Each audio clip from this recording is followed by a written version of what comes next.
How to enable monochrome player on Deezer mobile. Hello guys, in today's video I'm gonna show you how to enable monochrome player on Deezer mobile. First then open Deezer,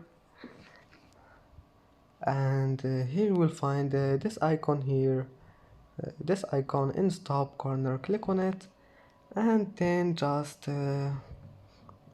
scroll down until you find display and click display. Here you will find it, monochrome player.